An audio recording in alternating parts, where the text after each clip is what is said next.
Aujourd'hui, on se retrouve pour le troisième et dernier épisode consacré aux Égyptiens pendant l'Antiquité. Mais avant de commencer, et si ce n'est pas déjà fait, je vous invite à vous abonner à ma chaîne pour être tenu au courant de toutes les nouveautés. Je vous propose, pour commencer, de parler des différentes étapes de la momification. Les Égyptiens croyaient qu'après la mort, une nouvelle vie commençait auprès des dieux. Mais il fallait pour cela que le corps soit bien conservé. Voyons ensemble les 3 étapes de la momification. En numéro 1, la purification. Les embaumeurs lavaient d'abord le corps du défunt avec du vin de palme, puis ils le rinçaient avec de l'eau. Ils l'ouvraient sur le côté à l'aide d'un instrument tranchant pour retirer le foie, les poumons, les intestins et l'estomac. En numéro 2, le dessèchement.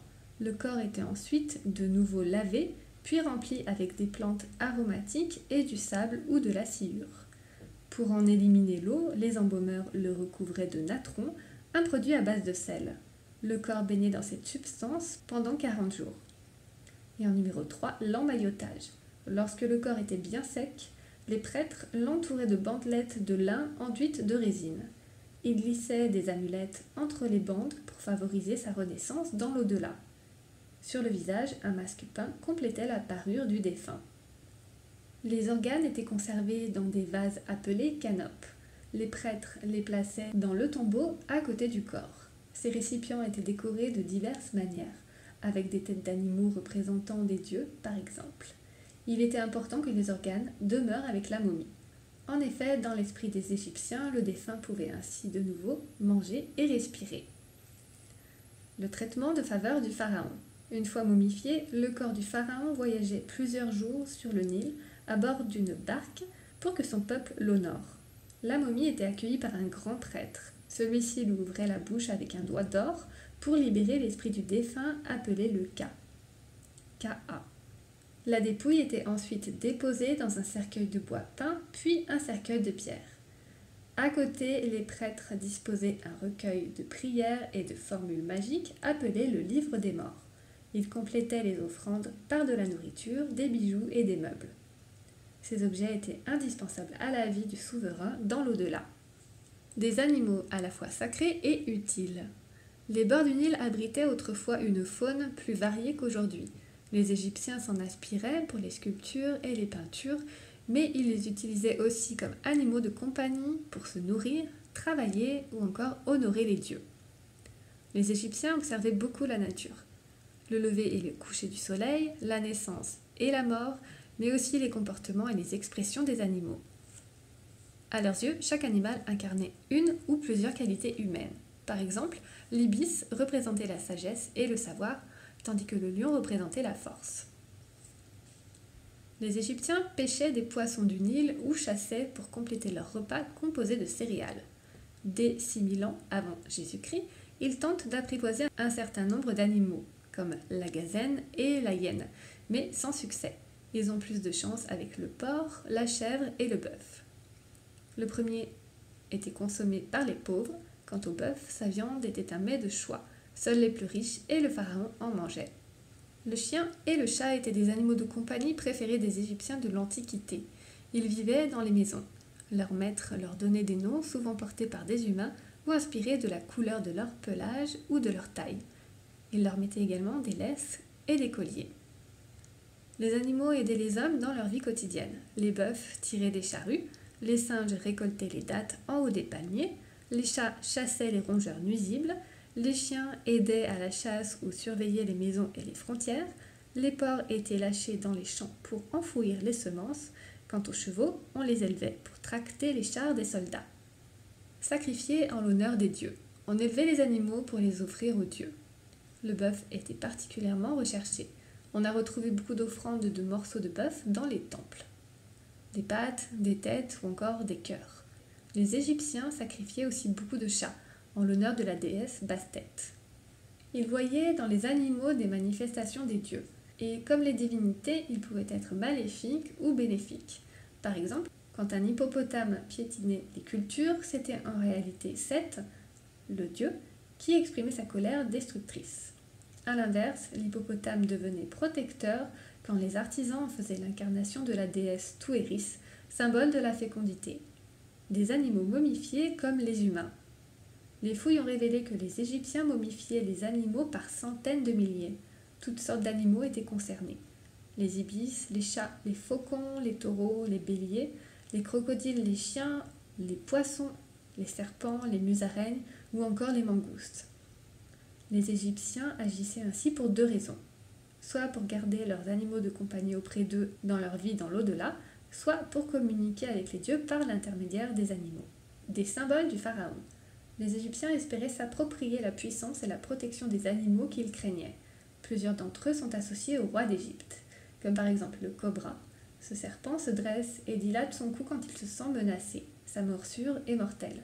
Il est présent sur la couronne du pharaon, on l'appelle alors l'Uraeus. On a également le lion. Ce fauve, autrefois très répandu sur les rives du Nil, s'attaquait aux gazelles et aux bœufs. Les artistes s'en sont inspirés pour créer le sphinx, symbole du pharaon. On trouve aussi le taureau. Cet animal doté de cornes peut être très dangereux lorsqu'il charge. Le pharaon est souvent représenté avec une queue de taureau glissée dans sa ceinture. Et enfin, on peut retrouver le faucon, qui est le gardien du pharaon sur terre. On le représente les ailes déployées au-dessus de la tête du souverain. Pour terminer, je vous propose de parler de l'Égypte au temps de Cléopâtre. Au 1er siècle avant Jésus-Christ, les pharaons n'ont plus beaucoup de pouvoir. Malgré ses efforts, Cléopâtre n'empêche pas la fin de l'Empire égyptien. Bien avant le règne de Cléopâtre, en 332 avant Jésus-Christ, un conquérant venu de Macédoine, une région de la Grèce, conquiert un vaste empire. Son nom est Alexandre le Grand. En Égypte, Alexandre est bien accueilli. La population croit qu'il est le fils du dieu égyptien Amon. Alexandre fait construire une grande ville de style grec au bord de la mer. Il lui donne le nom d'Alexandrie en son honneur. Des savants viennent de loin pour y échanger des connaissances et inventer des nouveaux outils ou techniques. Par exemple, c'est à Alexandrie que le premier phare au monde a été construit. Alexandrie est l'une des villes les plus peuplées de l'Antiquité. La bibliothèque d'Alexandrie a été créée au IIIe siècle avant Jésus-Christ. Elle ressemblait, paraît-il, 700 000 rouleaux de parchemin et de papyrus. Elle a été la plus grande et la première bibliothèque publique au monde. Ces collections ont disparu avant la fin de l'Antiquité pour plusieurs raisons. Incendie, pillage, mais aussi usure des papyrus. La famille de Cléopâtre descend de Ptolémée, un général qui servait Alexandre le Grand au IVe siècle avant Jésus-Christ. Après la mort du conquérant, Ptolémée se fait proclamer pharaon et s'installe à Alexandrie, qui devient la capitale de l'Égypte. Les Ptolémées, à la fois grecs et égyptiens, ont régné sur l'Égypte pendant près de 3 siècles. Mais à partir du IIe siècle avant Jésus-Christ, l'Égypte est confrontée à un empire de plus en plus puissant, les Romains. Rome triomphe de tous ses rivaux, les Carthaginois, les Macédoniens et aussi les Grecs. La flotte romaine finit par contrôler la Méditerranée depuis les côtes de l'Afrique du Nord jusqu'à l'actuel Liban. En 47 avant Jésus-Christ, Jules César arrive en Égypte comme un conquérant. Il s'installe au palais royal d'Alexandrie. Il est bien décidé à remettre de l'ordre en Égypte, où règne l'anarchie suite à la rivalité entre Cléopâtre et son frère Ptolémée XIII. Peut-être aussi a-t-il une idée derrière la tête, annexer l'Égypte. Pompée est un général romain ennemi de Jules César. Venu se réfugier en Égypte après sa défaite face à César, Pompée est assassiné par Ptolémée XIII, le frère et l'époux de Cléopâtre. Mais César n'apprécie pas que son ancien rival ait été trahi. Cléopâtre sera plus maligne que son frère. Elle tentera de s'associer à César plutôt que de s'opposer à lui. Cléopâtre est une reine ambitieuse. Avec Jules César, elle espère régner sur le monde. Pour cela, elle doit bâtir un vaste empire qui unirait l'Égypte et l'Empire romain. Après l'assassinat de César, elle organise une très belle cérémonie pour Marc-Antoine, un ancien général de Jules César. Marc-Antoine est séduit. Amoureux de Cléopâtre, il s'allie avec elle, car il s'oppose à Octave, le fils adoptif de Jules César. Octave bat l'armée de Cléopâtre et de Marc-Antoine à Actium, en 31 avant Jésus-Christ. Après les suicides de Marc-Antoine et de Cléopâtre, l'Égypte devient une province romaine. À Rome, Octave se fait couronner empereur sous le nom d'Auguste. C'est le premier empereur romain de l'histoire. Il régnera pendant plus de 40 ans.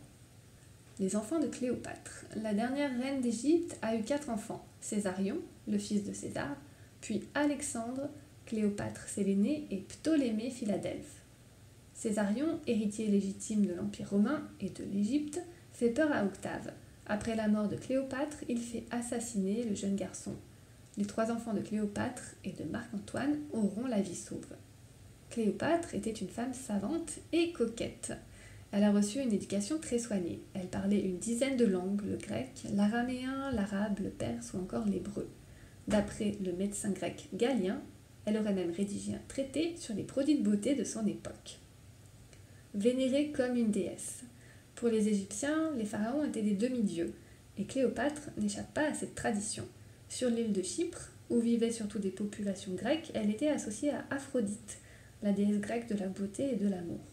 En Égypte, les Égyptiens la vénéraient comme Isis, protectrice des mères et des enfants. Merci beaucoup d'avoir écouté jusqu'au bout. J'espère que cette série de 3 épisodes sur la vie des Égyptiens pendant l'Antiquité vous a plu. Je vous mettrai le lien en dessous de cette vidéo pour retrouver les 2 premiers épisodes. N'hésitez pas à aller les écouter. N'hésitez pas à liker et à partager à des personnes que cela peut intéresser. N'oubliez pas de vous abonner pour être tenu au courant de toutes les nouveautés et moi je vous dis à très bientôt.